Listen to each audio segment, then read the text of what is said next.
já nos tem abençoado muito, né? Quem aqui não conhece o Guilherme? Né? Bastante gente ali, né?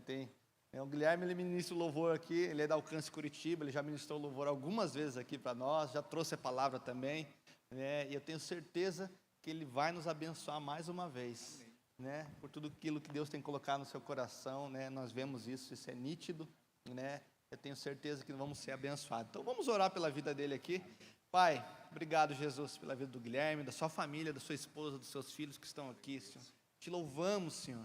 Oh Deus, porque o Senhor marca encontros, o Senhor une propósitos, Senhor. Nós estamos aqui, Senhor, agora, Senhor, para sermos abençoados, Senhor, através da vida do seu filho. Pai, usa-o como instrumento, como o Senhor tem sempre usado, Pai, como nós temos visto, Pai, a unção que ele carrega. Deus usa mais uma vez, Senhor, para nos abençoar.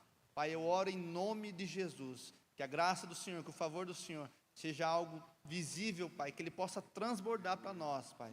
Em nome de Jesus oramos, para a glória do Senhor. Amém.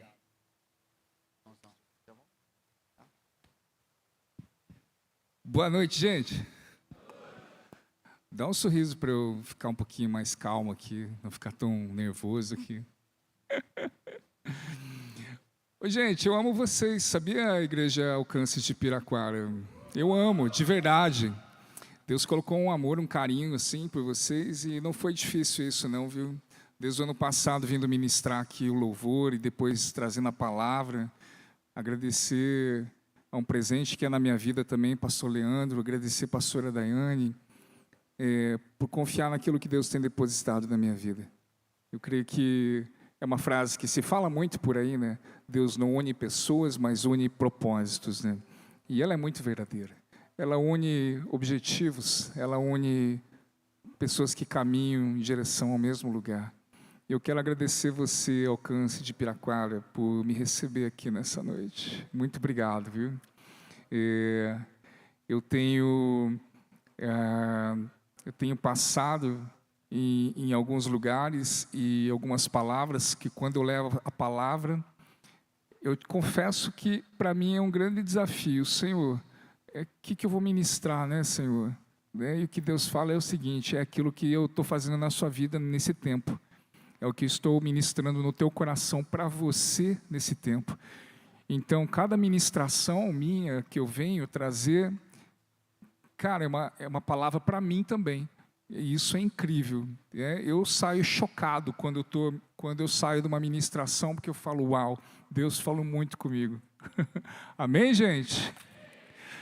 Glória a Deus. Bom, dito isso, a mensagem que eu quero trazer hoje, ela parece um tanto evangelística, né? Sabe aquela pessoa que acabou de conhecer Jesus e está precisando entender um pouquinho mais de Jesus? Mas por que eu vou trazer uma mensagem sobre Jesus hoje? Primeiramente porque eu sou apaixonado por Ele, né? Ele me ama. E a primeira coisa que eu quero que você entenda nessa noite é que Ele ama você. Jesus não quer colocar um peso sobre a sua vida. Jesus não quer colocar um fardo pesado na sua vida. Ele não quer te pressionar ao ponto de você pensar assim, uau, como é ruim viver sendo um cristão. Não, gente, é muito bom. Quando eu vivia no mundo, e eu vivi muitos anos no mundo, era lá que eu estava preso. Sabe, quando eu me converti, quando eu entreguei minha vida para Jesus, e ainda falando da minha paixão por Ele, alguns amigos disseram, cara, agora você é preso. Agora você não pode mais beber, não pode mais fumar, não pode mais sair com a gente, não pode mais fazer aquela bagunça toda. Eu falei, cara, é agora que eu sou livre, cara. Porque antes eu não conseguia ter a opção de não fazer. A minha única opção era fazer. Era ir na bagunça, era ir atender a expectativa das pessoas do mundo e bagunçar, sair lá fora. E aquilo me levou a pensar, mas Jesus, por que eu não posso fazer? Por que eu não posso? Qual que é essa parada do pecado, né, Jesus? Já que você morreu na cruz pela minha vida. Gente, Deus criou princípios. Existem princípios físicos e princípios espirituais. Qual que é um princípio físico aqui? Não coloque a sua mão no fogo. O que vai acontecer? Hein, Ronaldo? Vai queimar. Não se jogue na frente de um caminhão. O que vai acontecer? Você vai ser atropelado. Satanás, quando chega para Jesus e fala assim: Jesus, se jogue daqui de cima, do pináculo do templo e peça ao teu pai que mande os anjos para te pegar. O que Jesus falou? Não tentarás ao teu Deus. Jesus está dizendo assim: cara, existe uma lei da gravidade aqui. Para que eu vou me jogar e falar: pai, eu vou me jogar, o senhor me pega aqui, tá bom? Isso são princípios físicos, já estão estabelecidos. E tem princípios espirituais, que eu comecei a entender com Jesus. Cara, por que eu não vou encher a cara? Porque vai dar mal. Você vai brigar com a sua esposa, sua cabeça vai começar a rodar, você vai começar a relativizar outros pecados. Você vai começar a ficar, o teu raciocínio lógico, ele começa a ficar anulado, ele começa a anular. Eu entendi, uau, e se eu começo a pecar por essa porta de entrada, eu estou ferindo princípios espirituais. Então, quando eu conheci Jesus, e ainda falando da minha paixão por Ele, eu comecei a questionar Ele. Jesus, um cigarro não faz mal, porque eu fumei 15 anos da minha vida. Qual que é o problema em se fumar um cigarro? Tem gente que peca na alimentação, na comida. Meu filho, primeiramente que isso faz mal para o seu corpo. E o teu corpo é a habitação do meu espírito. Segundo, que você não deve ser controlado por nada deste mundo. Não há nada que deva te controlar. Você precisa entender que você está no controle. Eu estou no comando, mas você está no controle através do meu Espírito Santo. Você tem que controlar, você tem que ter controle sobre você. É o tal do domínio próprio. É o tal da inteligência das emoções. Segundo motivo dessa ministração de hoje, é porque olhar para Jesus me trouxe muita clareza de uma vida de intimidade com Deus. Sabe o que é intimidade, gente? É aquela parada assim, uau, eu estou orando aqui e eu estou sentindo Ele no meu quarto. Uau, eu estou com uma situação pequena aqui, eu preciso orar, eu preciso falar com Ele e eu sinto a presença dEle. Você sabe, isso é intimidade. E intimidade com Deus, você tem as intuições espirituais. Sabe o que são intuições espirituais? Pode chamar de revelação também. Mas é algo que não depende do seu raciocínio lógico e não depende do teu emocional para você tomar uma decisão. É algo que veio. Uau! Deus, da onde veio isso? Foi o Espírito Santo. Foi através da intimidade que você tem com Ele. É algo que você não explica na razão e nem na emoção. E a terceira razão dessa palavra sobre Jesus hoje é porque Deus tem me pedido para voltar à essência. Deus tem pedido particularmente para mim.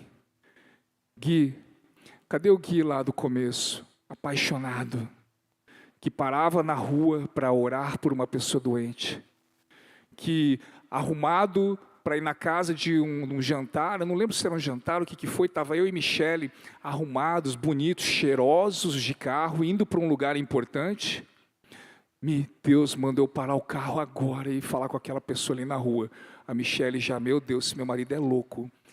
Eu parei o carro na chuva para falar com uma pessoa na rua.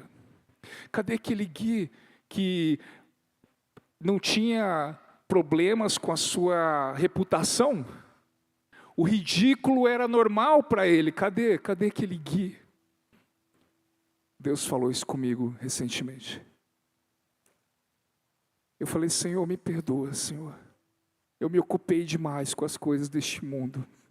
Eu me ocupei demais com a minha empresa, com o meu trabalho.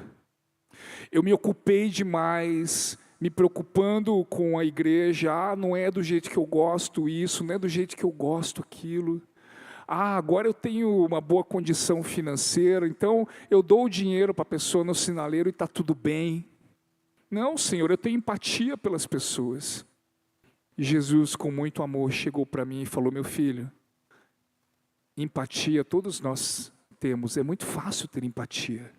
Você sentir a dor do outro, olha só o que eu vou te falar, você olhar para o próximo e falar: poxa, Senhor, abençoa a vida dele. Isso é empatia e é bom. Mas o Senhor me falou assim: existe um grande buraco que separa a empatia da compaixão. A compaixão é quando eu oro pela pessoa aqui, mas eu vou fazer algo por ela. É o bom samaritano. Ele não só passou, olhou que Deus te cure, não, levantou aquele cara.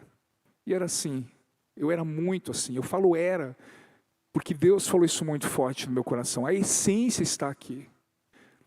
Mas eu troquei a maneira de fazer as coisas com Deus. E isso não está legal. Para mim não está legal. E não foi um peso, foi uma alegria para mim. Senhor, que bom te ouvir. Que bom que o Senhor falou isso comigo. Esses dias eu estava orando com um grupo de pessoas num evento, e as pessoas, cara, vamos lá fazer o evangelismo, vamos. Mas por onde que a gente começa? Eu falei: pessoal, silêncio. Feche os olhos e vamos ouvir o Espírito Santo falar. Feche os olhos, respira fundo. Por que respirar fundo? É meditação? Não tem nada contra, mas é porque o teu cérebro descansa. Você começa a apagar, você começa a desligar o teu racional e deixar o espiritual entrar. Porque senão você começa a relativizar tudo. Não, isso aqui é o que estou querendo imaginar. Não, isso aqui que veio na minha mente agora é uma imaginação que eu quero ter, uma visão que eu quero ter. Eu falei: então, silêncio. Nós oramos. Uma pessoa, eu falei: e aí galera, o que vocês viram? Eu vi uma praça. Ok, vamos escolher a praça, é essa praça aqui. Eu vi alguém vestido de amarelo, o outro falou. Eu falei: eu vi uma criança e um balão amarelo. O outro falou: eu também vi uma criança de 5 ou 6 anos e estava com uma bicicleta. Eu falei: gente, vamos procurar essa galera, vamos procurar essa família. A gente foi e a gente encontrou. Um deles falou assim, naquela galerinha ali que estava comigo ali no evangelismo, falou: cara, eu vi a palavra abandono. Uau! E aí chegamos na praça, não tem ninguém, só tem adolescentes jogando bola aqui. Demos uma volta aqui, uma volta ali, mas escondido numa rua lateral, numa estrada de chão assim, atrás de uma estrutura da praça, foi lá em Fazenda Rio Grande. Atrás da estrutura da praça, a família estava lá. O pai vestido com a camisa da seleção brasileira amarela, a criança e a bicicleta. Eu não vi o balão, não vi a bexiga, mas eu entendi que era algo relacionado a uma criança. E lá Deus fez algo muito grande, muito, muito grande na vida daquela família. Gente, nós estamos precisando nos aproximar de Jesus para poder voltar à essência. Nós precisamos entender um pouco mais de Jesus. E eu quero falar nessa noite aqui para você que Jesus, ele não quer colocar um peso sobre a sua vida. Ele não quer colocar um fardo pesado. Sabe o que é um fardo? É colocar algo que te pese nos ombros, que te cause um incômodo negativo. Não é isso. Ele quer te trazer paz. Paz. Senhor, eu estou fazendo isso, mas está me dando tanta paz. Senhor, eu estou saindo da zona de conforto. É ruim para o meu corpo, mas isso está me dando paz. Querido, quero ler a passagem de Romanos 8, 29 a 30.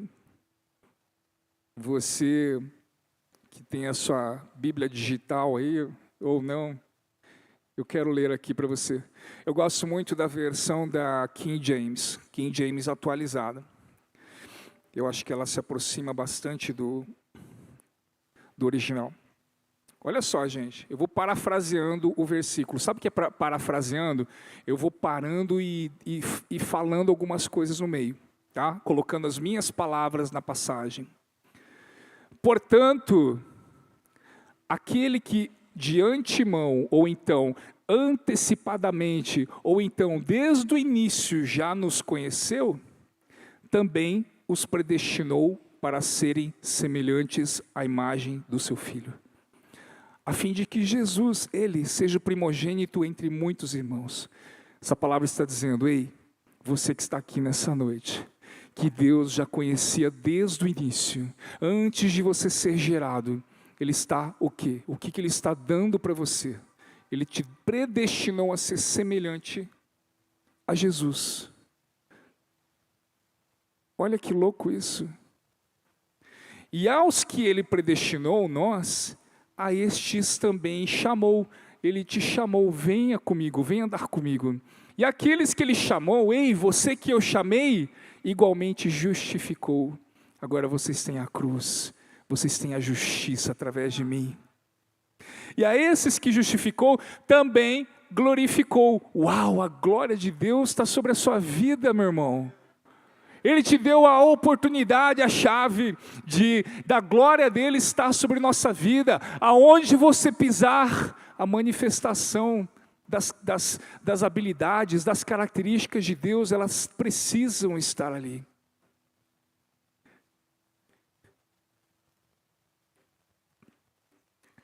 E desde pequeno, agora que eu vou fazer a introdução, tá, pastor? O pastor falou para eu ficar à vontade, então, aquelas brincadeiras de pregador, antes da meia-noite a gente acaba, né? Tá fazendo sentido, gente? Tá fazendo sentido até aqui? Amém? Desde pequeno, eu ouvia falar de Jesus, né? Eu ouvia falar que Jesus era o Salvador, que Ele era o Filho do Rei, que Ele morreu na cruz. Nós falávamos um pouco mais disso na Páscoa, nós falávamos um pouco mais disso no Natal, que Jesus fazia milagres. Inclusive, minha mãe contou do cego. Minha mãe conta essa história até hoje, que ela pregou sobre a cura do cego para mim, e eu distraído com aquele TDAH, minha mãe perguntou, e aí, meu filho, o que o cego pediu para Jesus? Quem chuta aí o que eu respondi? Um par de óculos, né, mãe?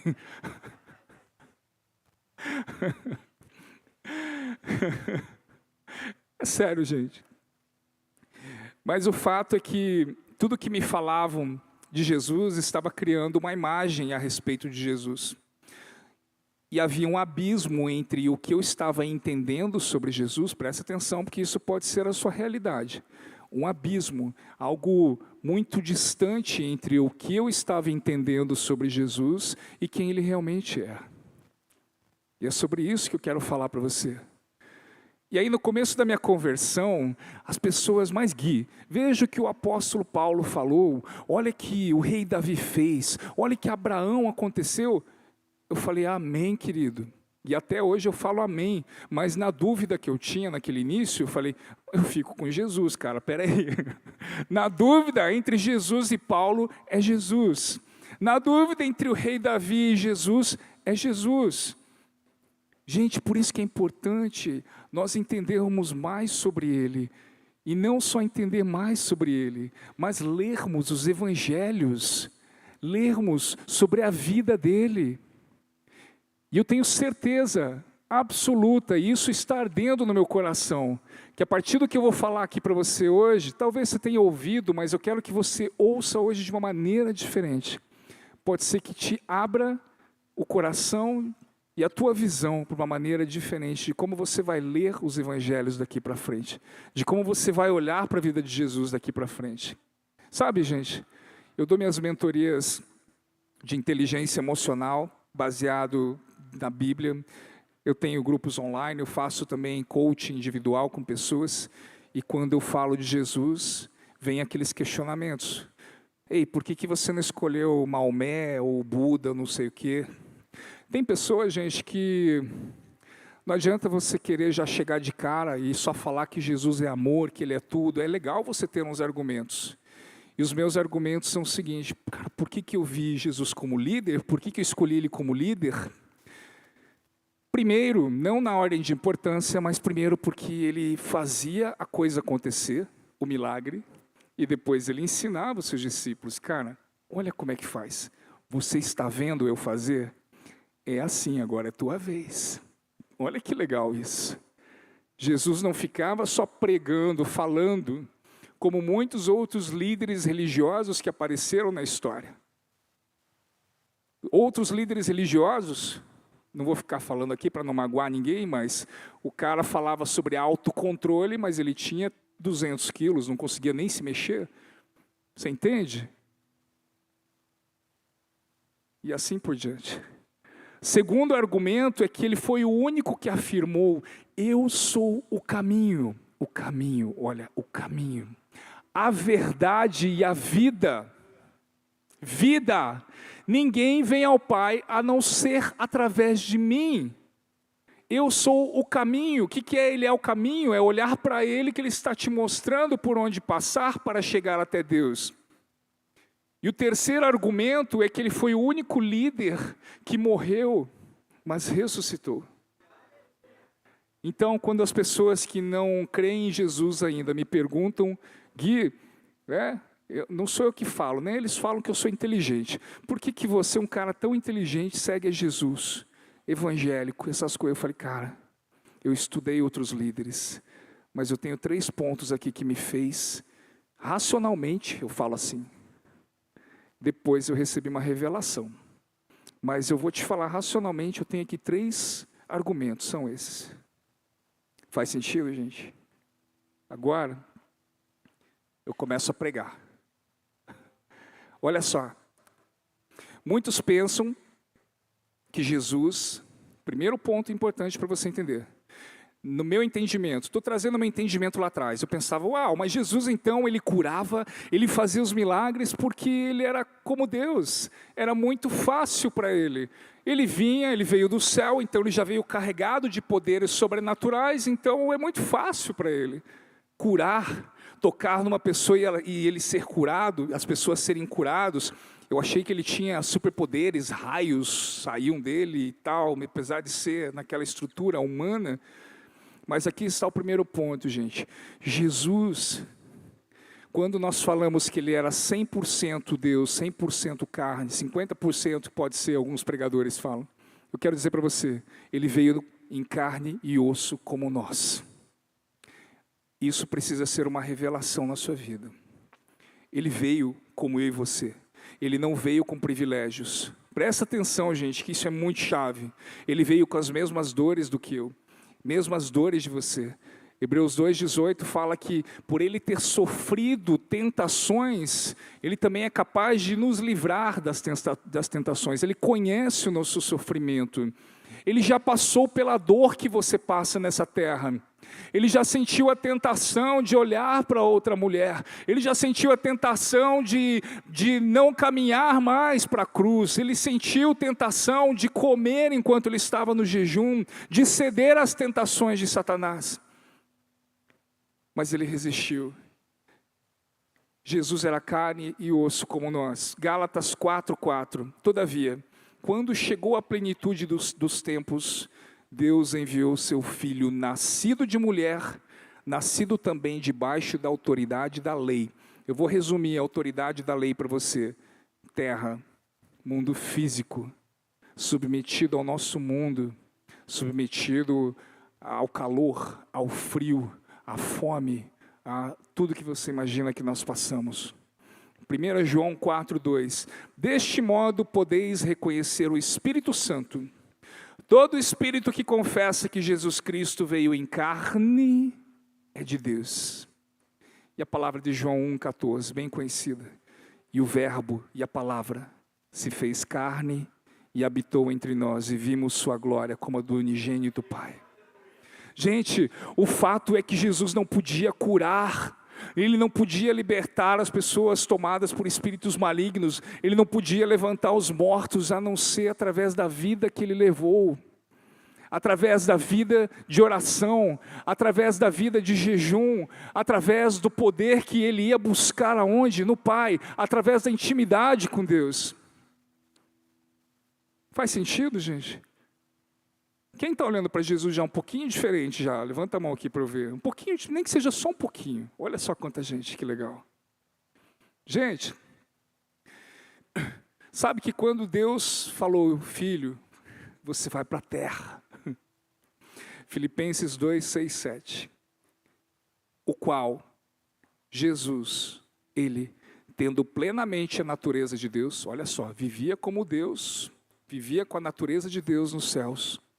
Ele não reivindicou, sabe o que é isso? Ser igual a Deus aqui na terra. Ele não falou, não Deus, eu vou para lá como humano, eu vou lá como, não. Ele não ficou reclamando, eu quero ir com os nossos poderes aqui do céu. Não, ele reivindicou. Sabe o que é reivindicar? Ele não reivindicou, ele não pediu, ele não cobrou isso de Deus. Mas, pelo contrário, esvaziou-se a si mesmo, assumindo plenamente a forma de servo e tornando semelhante aos seres humanos. Ah, que doido, gente, olhar para Jesus nessa perspectiva, olhar que ele era como um de nós, olhar que tudo que ele fez não foi porque ele veio com poderes sobrenaturais, olhar que ele veio com as mesmas dores carnais que nós temos. O segundo ponto, primeiro é que Jesus ele veio como um ser humano. O segundo ponto é que Jesus veio para cumprir o plano de salvação da humanidade. Isso você já sabe. Mas ele veio também, sabe para quê? Para devolver a autoridade. Olha que louco isso. Devolver a autoridade para nós. Sabe o que é devolver a autoridade, gente? Quando Deus cria Adão e Eva, Deus deu autoridade sobre a terra para eles. Deus falou: Adão, Evinha, a terra é de vocês. E a autoridade eu dou para vocês. Só que quando eles pecam, eles perderam a autoridade. Eles obedeceram a quem? Eles obedeceram a Satanás. E eu não sei aonde, pastor, que Paulo fala, mas ele fala, tá? Que aquele a quem você se entrega como escravo, escravo dele serás. Ali aconteceu uma queda, espiritualmente falando, nós perdemos a autoridade da terra. É como se Adão e Eva tivessem entregue uma chave da autoridade para Adão e Eva. Toma, vocês têm autoridade agora, eu estou obedecendo você. Isso ficou perdido até a vinda de Jesus. Quando Jesus vem, eu não vou entrar em todos os detalhes, mas quando Jesus vem, quando ele vive em santidade, quando ele vive nessa terra, ele passa por todas as tentações, ele vence o pecado, ele morre na cruz e ressuscita. O que ele veio fazer? Agora eu tenho autoridade, nas minhas mãos eu entrego para você. Agora a autoridade está comigo de novo. Mas gente, Satanás sabia disso. Olha que louco que aconteceu em Lucas 4:6, quando Jesus é tentado, nas 3 tentações. Uma das tentações, Satanás falou assim: Ei Jesus, se você se prostrar a mim, olha lá, querendo repetir o que aconteceu lá no Jardim do Éden, se você se prostrar a mim e me adorar, o que ele falou? Eu te entrego todos os reinos da terra.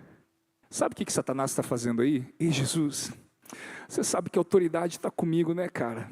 Você não precisa morrer na cruz para pegar, não. Eu te entrego aqui, ó. É só você se prostrar e me adorar. Eu te entrego a chave da autoridade da terra que está comigo. Eu devolvo para você aqui. Faz sentido, gente? Agora, quem está abrindo? Você está ampliando a visão ainda mais sobre Jesus. Levanta a mão, levanta a mão, levanta a mão. Que louco. Ele foi tentado, mas ele falou: não, eu não quero atalhos. Mateus 28:18, Jesus, aproximando dos seus discípulos, lhes assegurou: toda autoridade me foi dada no céu e na terra, e de fazer discípulos.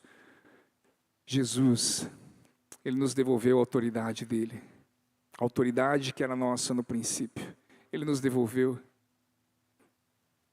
Mas calma, não terminei ainda, tem um terceiro ponto. Jesus veio nos ensinar o caminho. Ele veio nos ensinar, quando falamos em aceitar a Jesus como nosso Salvador, tem pessoas que pensam assim: ok, mas é só o fato de eu aceitá-lo como meu Salvador, falar que eu aceito, né? Eu passei anos acreditando que bastava eu falar com a minha boca e confessar: eu aceito Jesus como meu Senhor e Salvador, que eu já estou salvo. Essa passagem bíblica ela está dizendo o seguinte: Paulo estava dizendo aos romanos, cara, vocês estão morrendo. Paulo, a gente está morrendo quando alguém vem e fala para a gente negar a Jesus. Paulo falou, cara, fica tranquilo, você vai morrer, mas você está salvo. Simplesmente aquele que confessa Jesus como Senhor e Salvador será salvo. Tinha um contexto na época. E eu pensei, não, já confessei a Jesus lá atrás. Então agora eu posso viver minha vida à la vontade. Agora eu posso bagunçar, agora estou feliz pela graça de Deus. E não é assim. Existe momento, a nossa santificação inicial, que é quando eu aceito a Jesus. Mas existe a santificação processual, que é quando você caminha com Ele. Caminha aprendendo como eu devo viver nessa terra para poder me santificar emocionalmente, para me santificar no processo. Por que muitas pessoas se convertem? Ok, uau, hoje eu aceito a Jesus. Pronto, o teu espírito ele está renovado, ele vivificou. Quando Jesus fala lá com Nicodemos, tem que nascer da água e do espírito. Pronto, o teu espírito está convertido, mas a tua alma ainda não, chuchu. A tua alma ainda não. Eu falei, Deus, eu te aceitei naquele encontro com Deus, foi tão lindo. Eu estou orando todos os dias, eu acordo 3 horas da manhã todos os dias para orar. Eu peço até para o Senhor mandar anjo no meu quarto, isso é verdade, tá? E por que eu ainda estou deprimido? Por que eu não consigo parar com o vício do cigarro, por exemplo? Por que eu tenho que ficar olhando pornografia? Senhor, por quê? Porque existe um processo na tua alma. Existe um processo. Nós temos 3 etapas da santificação. O pastor Luciano Subirá, ele fala muito sobre isso. Que a primeira é inicial, quando você aceita, quando você santifica o teu espírito. Segundo é o processo. E depois é a santificação final, é o teu corpo. Isso só quando nós fomos para a glória.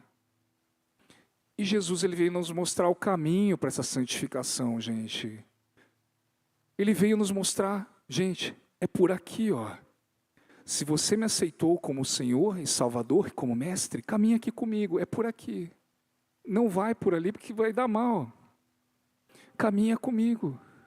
Ele falou sobre o divórcio, ele falou sobre os humildes de coração, ele falou sobre o reino das crianças, ele falou sobre como lidarmos com o dinheiro, ele ensina.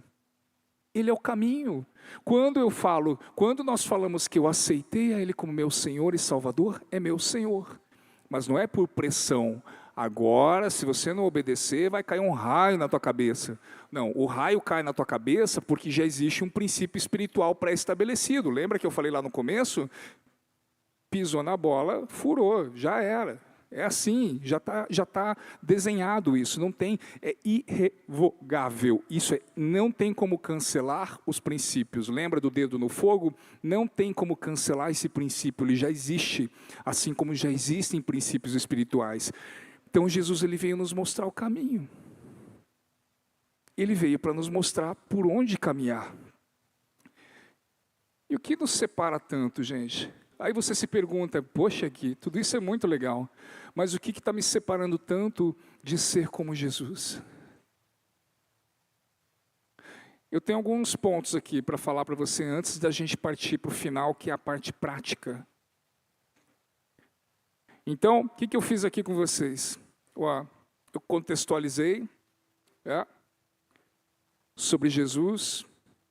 Eu trouxe aqui para vocês 3 argumentos que eu sempre falo por que eu sigo a Jesus, que ele era o único que mostrava o milagre e depois ensinava mostrando os milagres. Ele era o único que afirmou, eu sou o caminho, a verdade e a vida. Foi o único que morreu e ressuscitou. E agora eu trouxe 3 elementos de quem era Jesus e o que ele veio fazer. Que o primeiro elemento é ele veio como um homem. Ele não veio com poderes sobrenaturais. O segundo elemento é que ele veio para nos salvar, você já conhece o plano da salvação, e nos devolver a autoridade. E o terceiro elemento ele veio nos mostrar o caminho. Agora eu vou trazer alguns elementos, por que a gente tem tanta dificuldade de caminhar como Jesus. E eu vou falar da minha vida. A primeira delas são as preocupações e as distrações do dia a dia. São as preocupações, é a nossa ansiedade. Mateus 6, 25 a 34, quando Jesus está falando, ei, buscar em primeiro o reino de Deus e a sua justiça, e essas coisas serão acrescentadas. Ei, olha os lírios dos campos, eles não se preocupam. Imagina eles que são lírios dos campos. A natureza, ela já se autoalimenta. É muito louco pensar assim, gente. Olha só como um rio se alimenta da sua nascente e assim vai. Olha como os lírios dos campos se alimentam. Olha os pássaros como se alimentam. Por que você está tão preocupado com a sua vida? Jesus falou, busque primeiro o meu reino. Isso é um princípio espiritual, gente. Quando eu busco as coisas do reino em primeiro lugar, é como se Deus estivesse lá trabalhando para você, para que outras coisas aconteçam. Quando Jesus fala, não andeis ansiosos por coisa alguma, mas antes pela minha justiça, o que ele está dizendo? Ei, para de ficar ansioso com as coisas da terra. Jesus não está dizendo para você não ter ansiedade. Nós teremos porque somos seres humanos. Ele está dizendo, não ande ansioso por qualquer outra coisa que não seja o quê? O reino dos céus. Esteja ansioso, sabe para quê? Cara, eu estou com uma ansiedade de encontrar com Jesus essa noite. Eu estou ansioso para poder andar como Ele. Eu estou ansioso para sair daqui queimando e poder orar por uma pessoa na rua. Eu estou ansioso para ver o poder dEle ser manifesto. Eu estou ansioso para amar o meu próximo. E as outras coisas acontecerão. Porque mais nós não conseguimos ser igual a Jesus.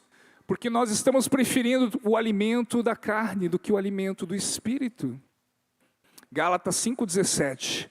Porquanto a carne luta contra o Espírito, e o Espírito contra a carne. Eles se opõem um contra o outro. Gente, aquilo que nós alimentamos mais prevalecerá. Nós somos feitos de espírito, alma, corpo. Nós estamos sempre alimentando o nosso corpo com comida, alimento, assistindo um seriado para dar uma relaxada, um doce, um chocolate para diminuir um pouquinho aquela ansiedade. Nós estamos alimentando a nossa carne com tantos prazeres, mas e o nosso espírito? Vai na academia, vai fazer regime, isso, aquilo, para ficar com um corpício, mas e o espírito? Não estou falando que a gente não deve comer, não deve ir para a academia, eu vou, eu gosto, mas eu estou falando, e o espírito? Tem que alimentar esse espírito, gente. É no Espírito, pensa aqui comigo, é no Espírito que você adora a Deus em Espírito. Olha, existirá um tempo onde adoraremos a Deus em Espírito e em verdade.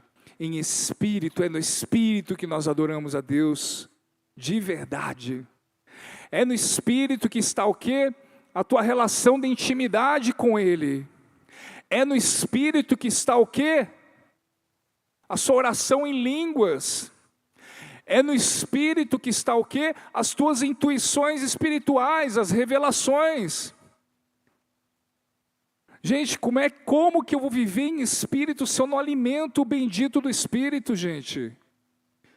Eu posso estudar pra caramba, alimentando minha mente e fazer uma prova e ir bem. Eu posso fazer academia, fazer, sei lá, aeróbicos e ir muito bem numa corrida, ou então ficar com um shape legal, tudo, mas e o Espírito? Como é que você quer desenvolver o Espírito? E daqui a pouquinho eu quero falar como é que Jesus fazia tudo isso. Vocês perceberam onde que eu estou caminhando com vocês? Vocês estão entendendo como é que a gente está caminhando? Eu gosto de conectar as coisas. Terceiro, falta fé. João 14,12, aquele que crê em mim fará também as obras que eu tenho realizado, fará coisas ainda maiores do que essa. Esses dias eu estava ouvindo o Todd White falando. O cara, ele sai nas ruas, Deus usa ele poderosamente. Ele não fica plantando bananeiras e gritando que nem um doido para expulsar um demônio, então para curar uma pessoa. É numa simplicidade. É assim. Eu vejo muito Jesus nesse camarada. Ele vem, amigo, está com dor aí, está com a perna mais curta que a outra, vamos orar. Senhor, muito obrigado por essa vida. Senhor, que o Senhor venha colocar de volta no lugar essas pernas. E agora eu ordeno essas pernas que voltem para o lugar. Pronto, aconteceu. Mas ele falou que levou umas 700 orações para isso acontecer. Eu já vou te falar de ação em movimento. Nos falta fé muitas vezes, gente. Mas Gui, como é que eu ativo a minha fé? É muito... A gente lê a Bíblia e fala, uau, nos heróis da fé eu nunca vou ser como ele, eu nunca serei como esses heróis. Daqui a pouquinho eu vou falar também de identidade para você, para a gente fechar isso aqui tudo bem, deixar tudo muito amarradinho. A fé é um elemento fundamental para a gente continuar nossa caminhada com Deus. A fé é um elemento fundamental para continuar vivendo como Jesus. Se Jesus não tivesse fé no Pai, ele não teria chegado na cruz. Ele teria parado no meio do caminho. E agora, gente, eu quero que você preste bem atenção nas práticas. O que me chamou a atenção, o que eu olhei em Jesus, eu falei, é isso que precisa ser feito. Se ele era como carne, ele veio sem os poderes sobrenaturais. Por que ele curava? Por que ele multiplicava? Por que as coisas aconteciam e eu não estou vendo isso? Jesus veio para devolver autoridade para a minha vida. Então eu sou autoridade sobre Satanás. Eu sou autoridade nesse mundo. Eu sou um cidadão do reino dos céus nessa terra. Mas por que eu não estou conseguindo viver desse jeito? Primeiro, anote bem.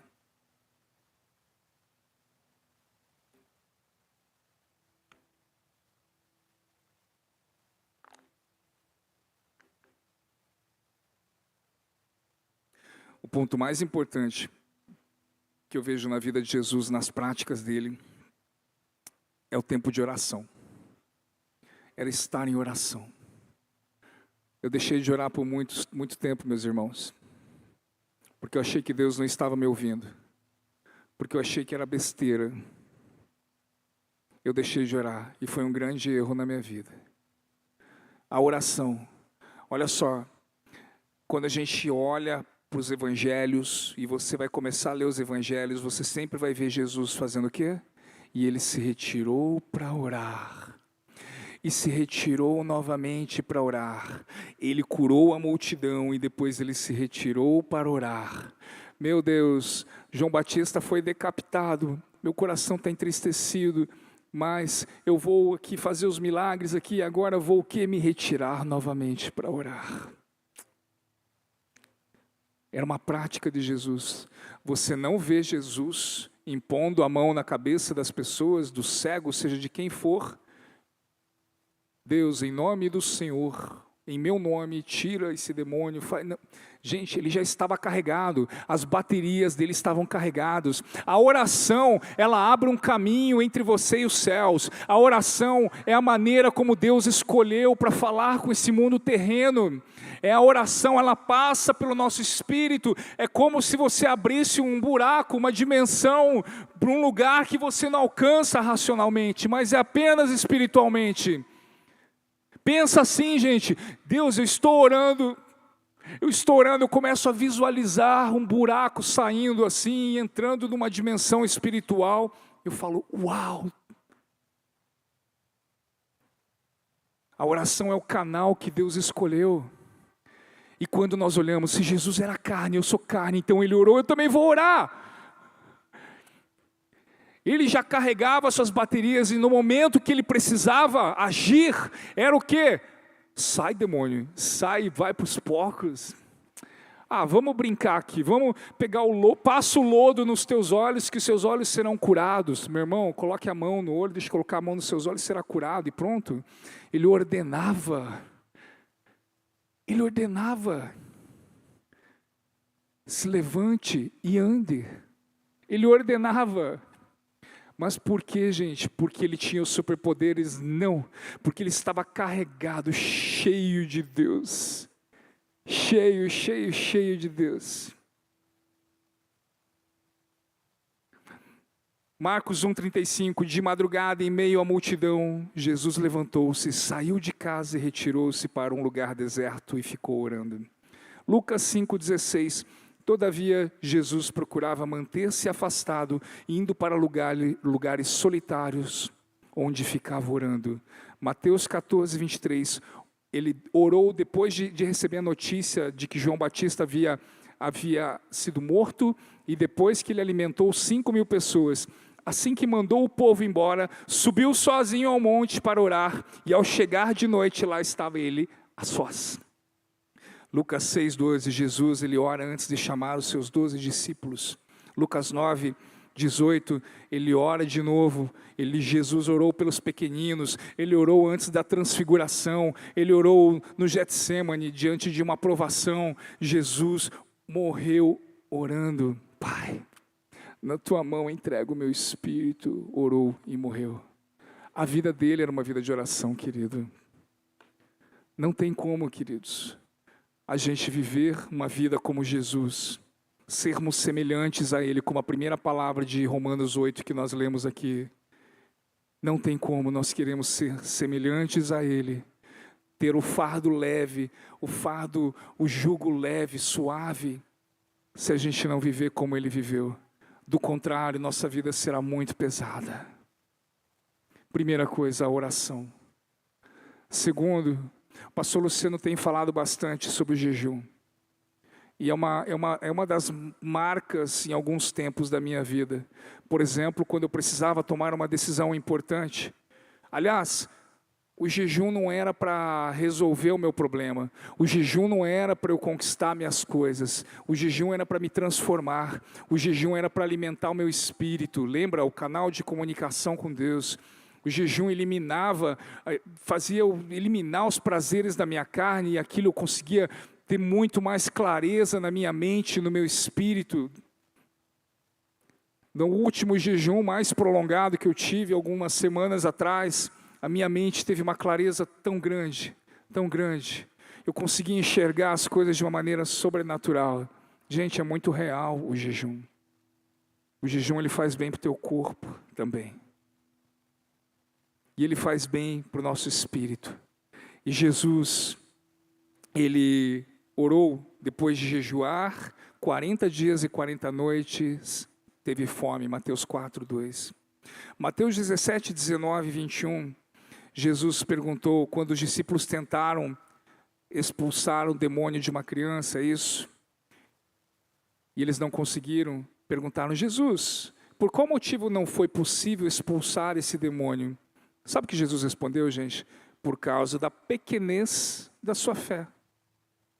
Pois com certeza eu afirmo que, se tiveres fé do tamanho de um grão de mostarda, direi a este monte, passa daqui para colar, e de lá para lá, e nada será impossível. Contudo, essa espécie só se expele por meio da oração e do jejum. Se você olhar o contexto dessa passagem, Jesus não estava dizendo que eu estou jejuando, então o demônio vai ser expulso. Não, o contexto está dizendo sobre fé. O jejum aumenta a sua fé. O jejum, ele abre os teus olhos espirituais. O jejum faz você sentir no teu espírito coisas que você não sente na sua carne quando nós não estamos jejuando. Você acha que eu gostava de jejuar? Não gostava não, gente. Mas teve uma vez, eu precisava tomar uma decisão empresarial muito importante. Eu falei para minha esposa, eu vou para o monte. E vou ficar lá uns 3 dias, só tomando água. E eu falei, mas que monte que eu vou? Tinha um irmão lá na igreja que tinha uma chácara, só que a chácara dele só tinha uma cabaninha de madeira, não tinha nenhum preparo para você dormir lá. De noite, vinham os cavalos lá, os boi, os bichos lá, ficava batendo a cabeça na janela, não tinha tranca na porta, era algo bem simples mesmo, era uma cabaninha. Minha esposa ficava preocupada porque eu ficava lá sozinho, um lugar inóspito, um lugar onde já tinha sido assaltado e tal. E eu ficava lá, eu falei, eu vou. Eu não dormi direito. No primeiro dia que eu estava lá fazendo meu jejum e orando, gritando igual um doido no monte, adivinha o que aconteceu, gente? Nada. Só passei fome. No segundo dia, melhorou um pouquinho. No terceiro dia, quando o meu corpo já entrou na cetose, o que é cetose? Eu já não tinha mais alimento, agora ele está se alimentando da minha gordura. Naquele momento, eu comecei a enxergar o mundo espiritual. Naquele momento, eu comecei a ter as respostas, as intuições que eu precisava. O meu racional e o meu emocional terráqueo, terreno, não conseguiam tomar aquela decisão. Mas quando eu alimentei o meu espírito, a decisão veio no espírito. Ela veio. E eu tomei a decisão. Eu saí do monte, cheguei no escritório e falei, amor, já tenho a resposta. E era muita paz. Então Jesus, ele orava, jejuava. Terceiro, ele se movia. Ação e movimento, gente. É o combustível, e o combustível do movimento dele para curar as pessoas, para pregar o evangelho, era o amor. Curas, milagres estavam relacionados não só à oração, ao jejum, mas ao movimento. É como pessoas que ficam lá adquirindo conhecimento, mas elas não estão praticando, nada acontece. Se eu apenas jejuar e orar, ok, Deus, ele é soberano, ele pode mandar um raio em algum lugar, ele é soberano e a vontade soberana dele, ele pode fazer as coisas sem a gente se mover, isso é um mistério que ele faz quando ele quer, mas a priori a regra é que nós nos movimentemos, que nós agimos. Como faço isso, Gui, na prática? Gente, estou precisando tomar uma decisão, vou jejuar e orar? Ok, estou vendo alguém com uma enfermidade, meu Deus, eu nunca curei ninguém na minha vida, mas eu vou orar por essa pessoa. Tá, fulano, cara, você tá ruim do seu ombro, você pode achar estranho, posso orar por você? Deixa eu orar pelo seu ombro. Senhor, repreenda em nome de Jesus. Não aconteceu nada? Cara, se não acontecer nada, me perdoa, cara, eu estou em treinamento ainda. Eu falo, porque eu conheço a experiência da Heidi Baker, aquela missionária na África, a experiência do Todd White. Eles falavam que no começo era aquela coisa, eles tentavam e nada acontecia. Eu falei, tô nem aí, então vou fazer agora, bora. Esses dias a filhinha do nosso líder de célula machucou o pé lá no clube, eu falei, para que nós vamos orar agora, dá esse pé aqui, ai tio, tá doendo ainda, anda. Tá doendo ainda, tio, peraí, deixa eu orar de novo. Tio, tá doendo ainda, tio, deixa eu orar de novo. Vamos embora, vamos orar. Tio, acho que, não sei se foi mesmo, né? Desculpa, gente, mas acho que ela estava ficando já constrangida, já, de tanto que eu estava lá. Tio, já está melhor. Não, não está, eu estou vendo que não está. Não, tio, está melhor. Gente, é um movimento.